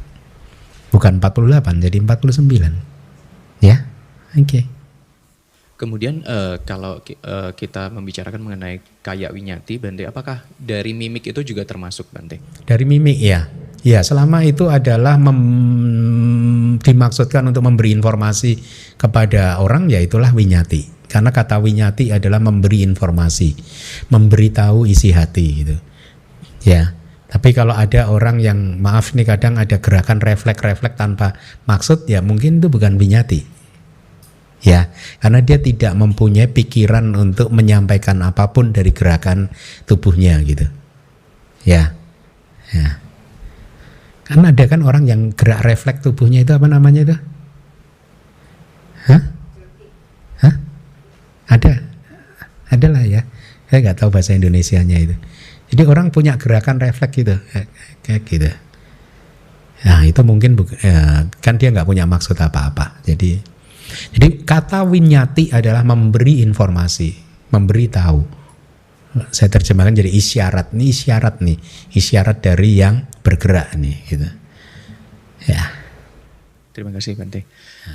Silakan. Dani, Bante, hanya mau konfirmasi aja, Bante. Tadi mungkin ada miss.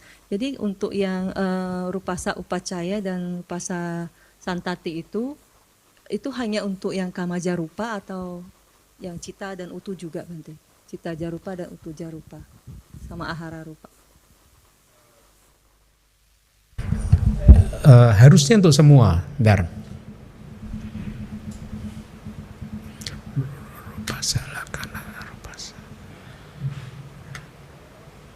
Iya, untuk semuanya.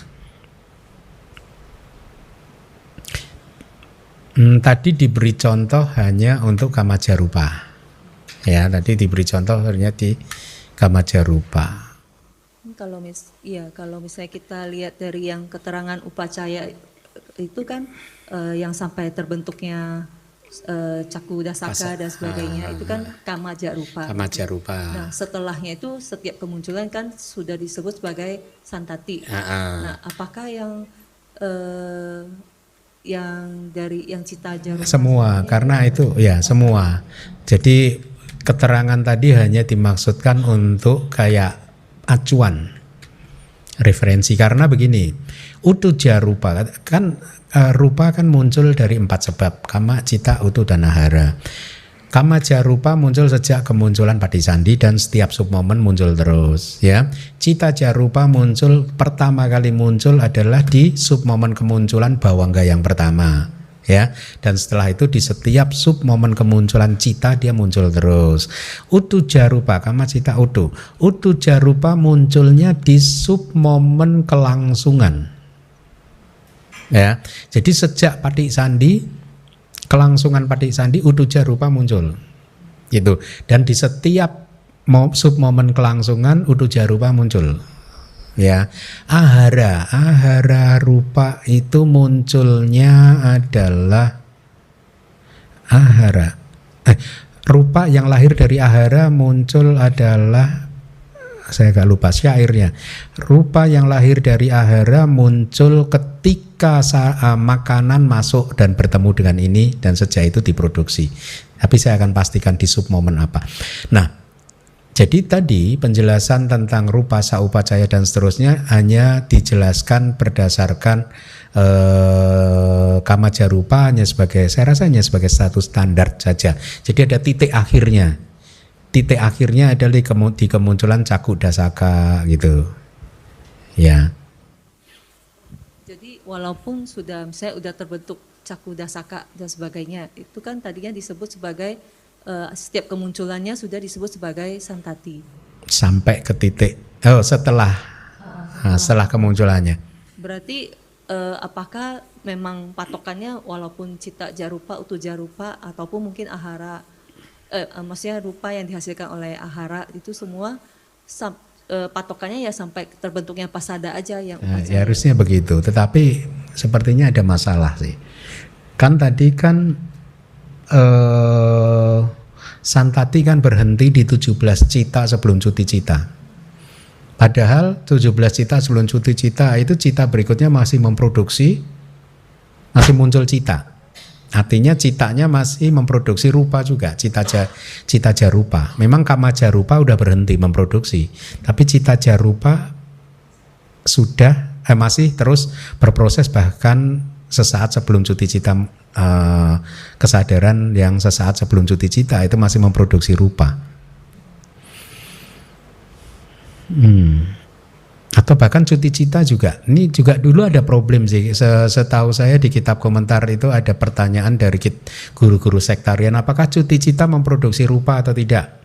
Nah dikatakan ada, saya harus mengingat-ingat lagi pelajaran ini. Buku 4 sih katanya tidak, Bante. Hah? Di buku 4 kemarin Ada tidak ya? tidak lagi. Tidak ada kan? Tidak. Nah, ada pertanyaan seperti itu karena kalau memproduksi lalu arahat bagaimana? Kira-kira begitu ya? Kayaknya saya lupa, tapi Ada udah ya? ada dipastikan waktu itu tidak. Tidak. Nah, problemnya adalah kalau kama jarupa kan memang berhenti di 17 momen sebelum cuti. Tapi kan cita jarupa kan diproduksi terus sampai satu cita terakhir sebelum cuti cita. Jadi saya harus mencari sumbernya. Apakah itu hanya untuk kama jarupa atau itu untuk sebab yang lain juga? Seharusnya logikanya untuk sebab yang lain. Seharusnya, tetapi muncul problem. Lalu cita jarupa atau rupa yang dilahirkan dari cita ke-16 sebelum cuti cita ini masuk mana? Kan tadi yang hanya berhenti di 17 yang disebut santati. Itu yang ke-16, 15, 14, 13, 12, 11 sebelum goal gitu. Kan masih memproduksi cita terus. Nah, itu harus nanti. Untuk sementara begitu dulu. Sampai nanti saya ketemu lagi.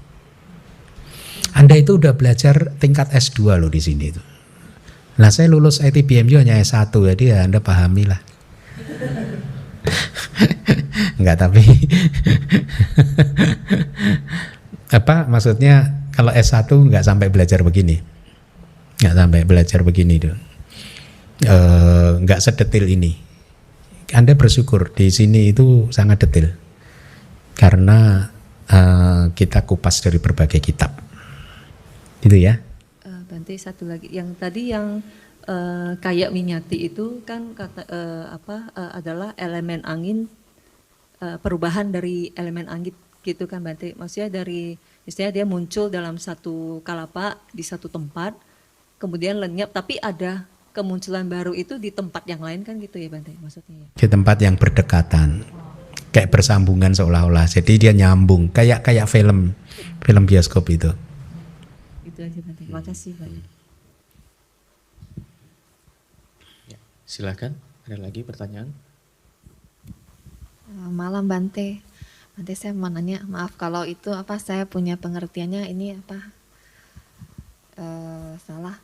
Kan waktu di Cetasika itu ada kayak lahuta, kayak muduta, kayak kamanyata.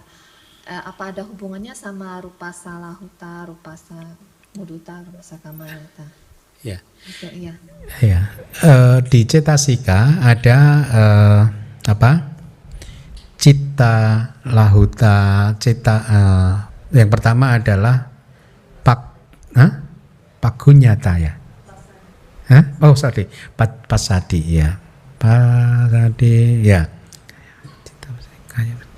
Ya, sebenarnya kalau yang di Cetasika itu merujuk kepada lebih ke cita dan cetasika. Jadi kalau kaya itu merujuk kepada cetasikanya. Dia misalkan kayak pasadi gitu, jadi itu pasadi ketenangan ya. Ketenangan dari cetasikanya gitu. Jadi kaya di sana itu adalah merujuk untuk ke cetasika. Tidak ada hubungannya dengan ini. Namanya saja beda. Lahuta, Mudita, Kamanyata di Cetasika juga ada, tetapi sesungguhnya itu merujuk kepada dhamma yang berbeda, tetapi cirinya sama sih, sesuai dengan namanya sih. Kalau di sini adalah Lahuta, Mudita, Kamanyata untuk tubuh jasmani, kalau di Cetasika adalah Lahuta, Mudita, Kamanyata untuk cetasika. Jadi cetasikanya menjadi lembut, ringan dan cekatan gitu. Ya, oke. Bagus, berarti Anda ingat pelajaran bab kedua. Bagus. Masih ada waktu? Ada yang mau bertanya?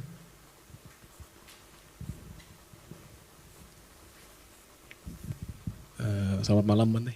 Bante, kalau saya nanya yang gak berhubungan dengan topik hari ini boleh Bante? Saya mau nanya, pandangan Bante tentang cerita Jataka itu apakah sesuatu yang benar-benar terjadi atau seperti mirip fabel atau bagaimana Bante? Terima kasih. Pendapat pribadi ya. Iya. Sebagian mungkin benar, sebagian. Ya, sebagian adalah memang benar kelahiran Pangeran Siddhartha.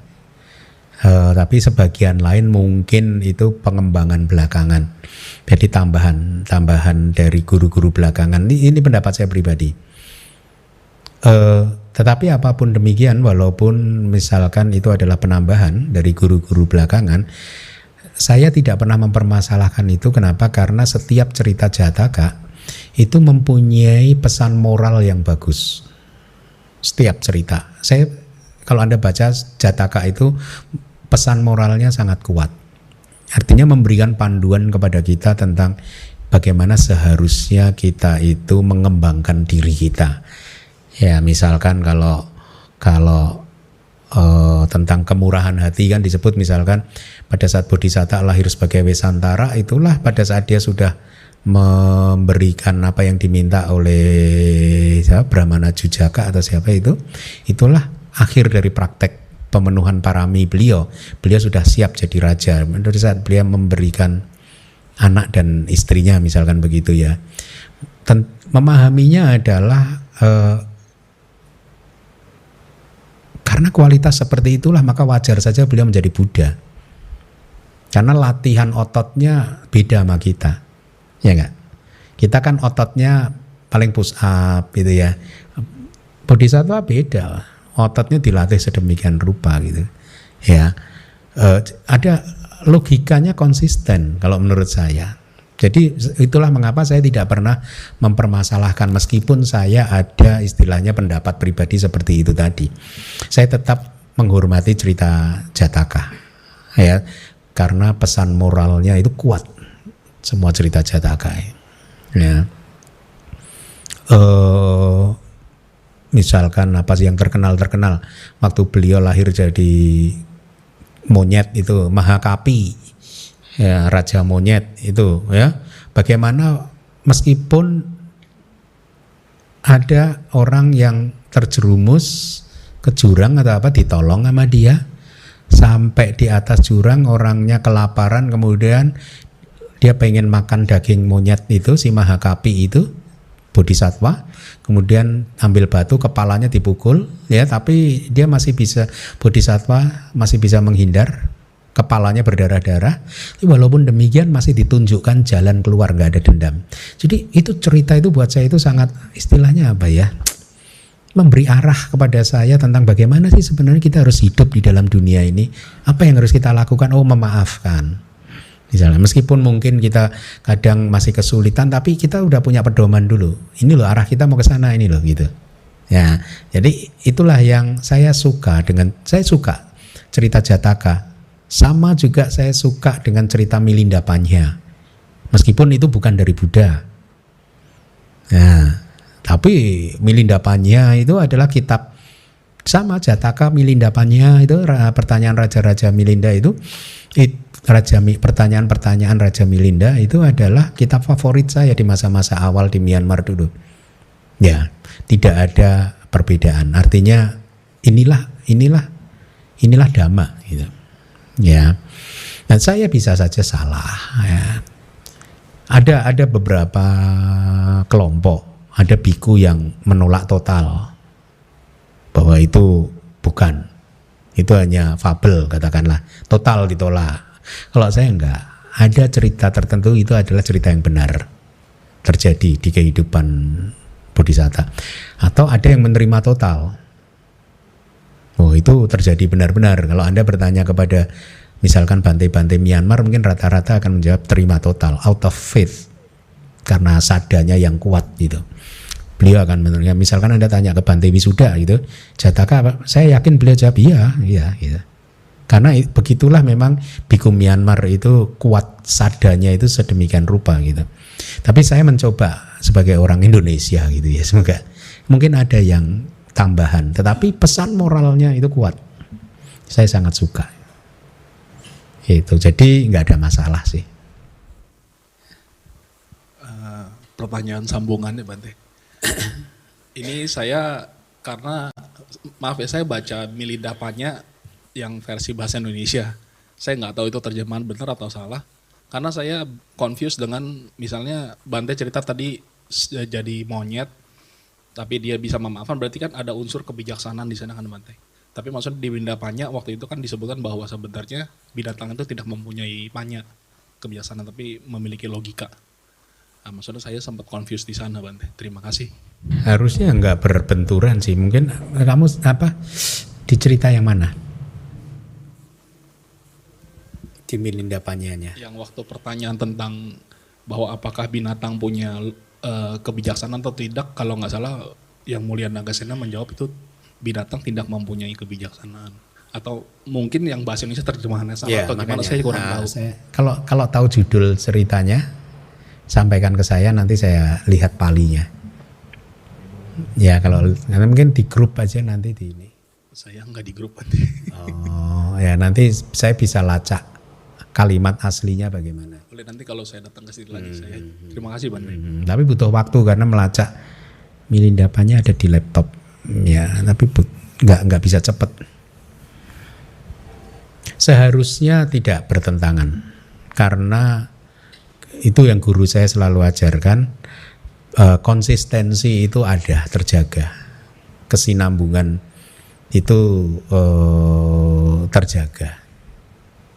Ya, seharusnya jawaban saya sementara ini harusnya tidak berbeda.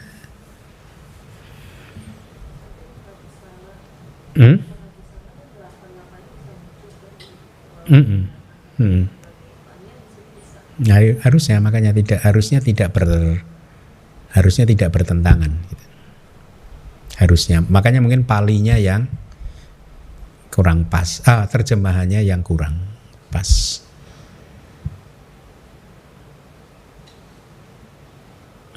Saya lupa cerita itu, binatang ya, judulnya apa tahu nggak? Judul ceritanya. Oh, saya baca di Milindapanya, Bang. Nah, judul tentang apa, di subbab apa gitu. Nah, oke, dicari aja nanti. Saya bisa bantu carikan. Asli palinya gimana?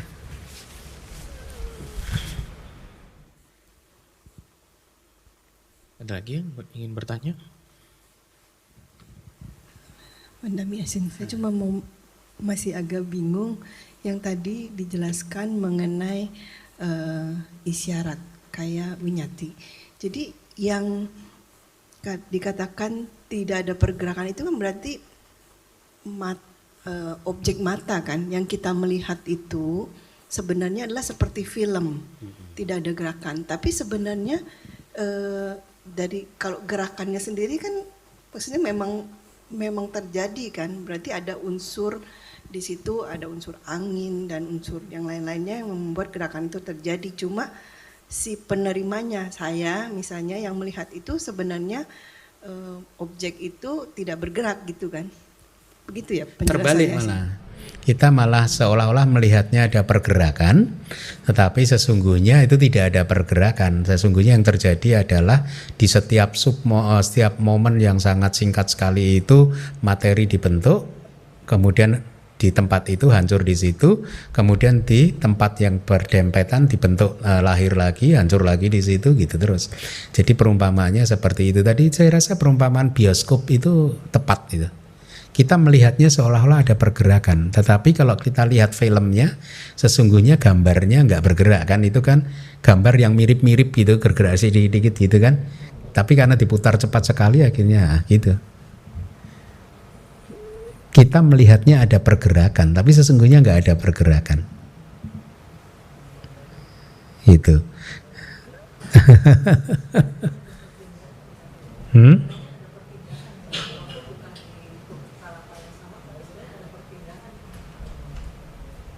Oh iya, ada perpindahan.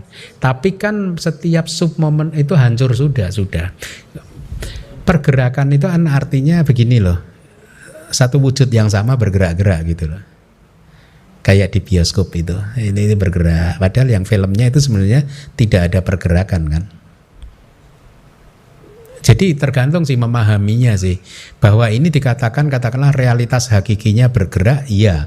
Tetapi bukan berarti satu realitas. Tadi ada kan di kalimat realitas yang sama berpindah tempat. Nggak ada kan? Nggak ada kan? Realitas hakiki itu muncul di situ, hancur di situ. Tapi kemudian muncul lagi di sebelahnya, hancur di sebelahnya. Karena cepat sekali jadi seolah-olah ini memang bergerak. Tapi sebenarnya setiap momen itu adalah wujud yang baru. Itu yang dikatakan tidak ada secara para matanya tidak ada perpindahan. Tidak ada perpindahan. Tadi ada kalimatnya kayaknya ya. Ada nggak di slide? Enggak, ada lagi yang lain. Ada kok di menjelang akhir-akhir tadi. Mari kita lihat.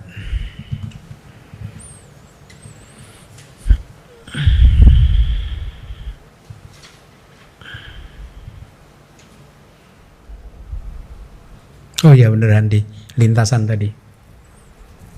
Slide nomor 13. Dan di sini tapi beda sih, Anda kan KW kan? Ini agak beda kali terjemahannya saya perbaiki sih. Saya perbaiki sih. Sebelumnya apa? Cuma sesungguhnya yang pergerakan, adanya pergerakan. Kalau di sana apa?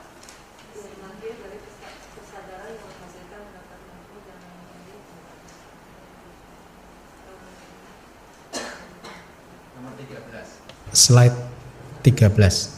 Dan di sini yang dimaksud dengan gerakan adalah kemunculan materi baru di tempat lain semata oleh karena tidak ada perpindahan damak-damak dari satu tempat ke tempat lainnya. Ada ujung rambut ya? Iya, bahkan hanya seujung rambut pun dari tempat mereka telah. Ya sama kan.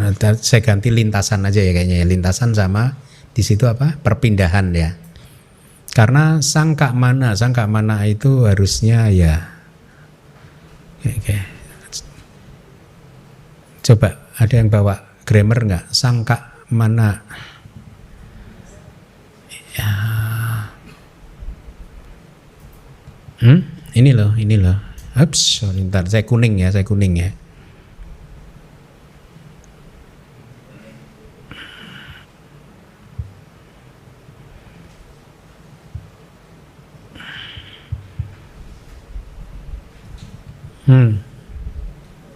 Itu A-nya harusnya yang belakang pendek kali.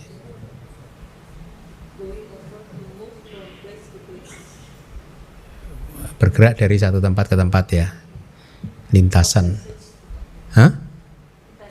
Lintasan. Bergerak dari dari satu tempat ke tempat lainnya. Itu Bu. Jadi nggak ada sih sebenarnya sih. Ini dari kitab ini. Tidak ada pergerakan.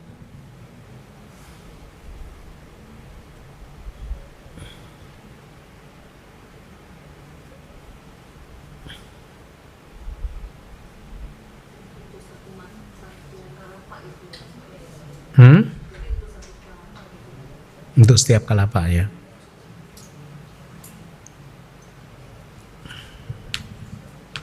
Seperti di Mahasatipadana Sutta juga saya sampaikan begitu ya. waktu saya ceramah Mahasatipatthana Sutta tidak ada pergerakan. Waktu bagian Sampajana ya atau apa,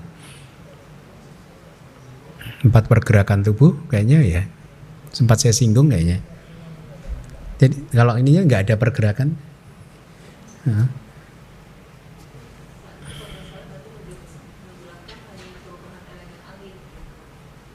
Perubahan karena kalau di kitab komentarnya begitu, tapi di Abhidhamanya jadi beda. Karena Sutta dan Abhidhamma kan beda.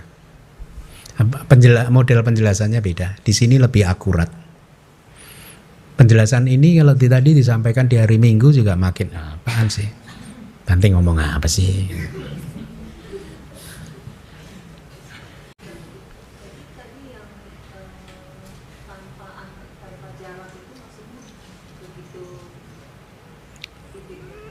Tanpa jarak itu artinya nempel ya, artinya persis di tempat yang di dekatnya gitu. Desantara, ini ada nih harusnya. Kemudian tempat lain oleh karena sesungguhnya ya di tempat lain itulah. Itu sesungguhnya desantara, susah sih. Nah, kalau desantara antar tempat itu loh desantara, desa plus antara. Di tempat lain tapi bersebelahan, berjejeran. Itu.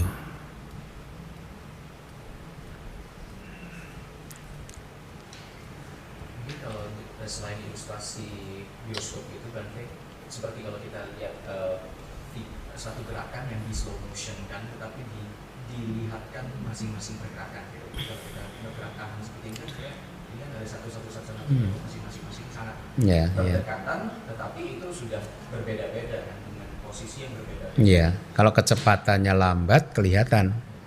Begitu kecepatannya cepat, Langsung. ya.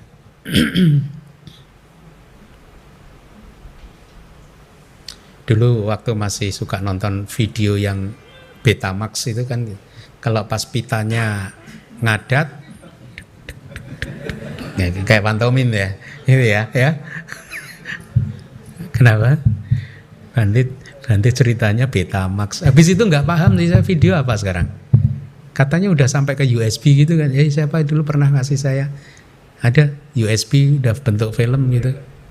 Download, dalam USB gitu katanya. Karena dia beli online gitu katanya gitu.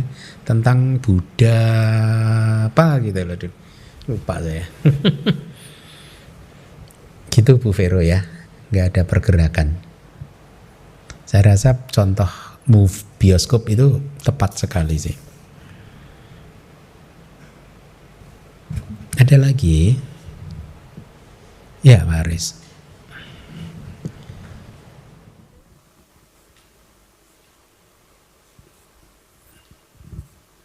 Sugianto Bante. Bante, saya mau tanya yang kognisi. Cita kan fungsinya untuk kognisi. Nah, kognisi itu kan ada 17 momen kesadaran. Nah, di antaranya itu ada 7 jawana. Jawana itu kan menghasilkan karma. Nah, cetana adalah karma. Nah, berarti cetana itu adalah cetasika. Nah, jadi saya agak confused antara penggunaan istilah ini, ya kan? Padahal di situ jawana adalah momen cita gitu. Ya, penjelasannya gimana? Ya kan kognisi kan ada 17 momen cita kan. 17 momen cita itu kan tujuhnya adalah jawana. Nah, jawana menghasilkan kama. Bukan begitu kalimatnya. Kama dihasilkan di momen jawana. Itu pemahamannya berbeda. Bukan jawana menghasilkan kama. Karma tercipta di momen jawana. Jadi cetana yang muncul di Pancadwara Wajana bukan karma.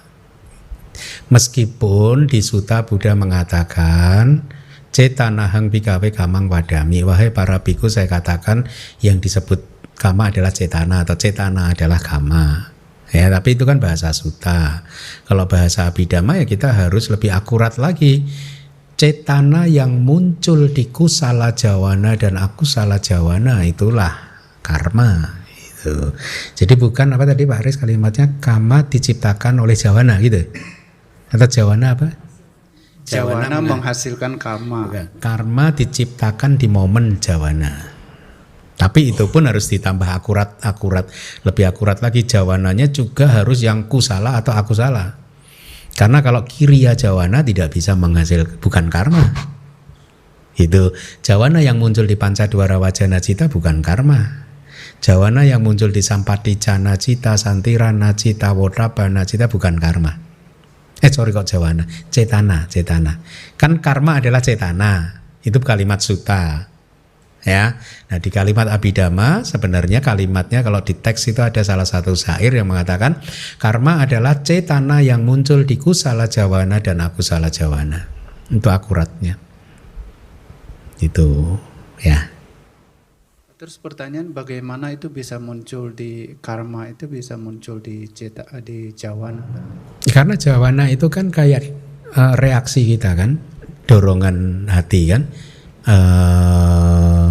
Reaksi terhadap objek kan, ya maka itulah di situ. Kalau yang sebelumnya itu kan pancadwara wajana itu kan hanya kiriya cita, ya toh, ahituka kiriya, kemudian caku winyana adalah akusala wipaka. Kalau reaksi berarti kan sebenarnya jawana itu adalah momen cita-cita, fungsinya kognisi hanya menyadarin bahwa ada objek gitu loh Bante. Jadi bagaimana itu bisa menjadi sebuah reaksi? Kita kan sudah belajar tentang fungsi dari cita toh. Ada berapa fungsi cita?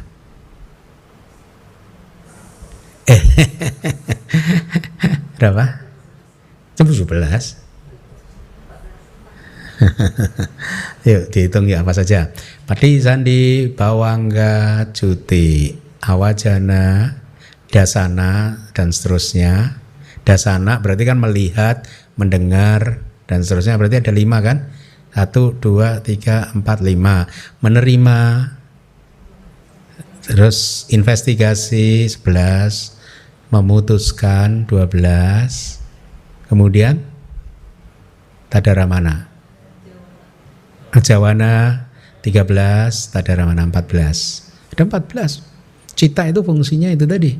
Ada yang berfungsi sebagai jawana, ada yang berfungsi sebagai patisandi, ada yang berfungsi sebagai yang lain 14 tadi.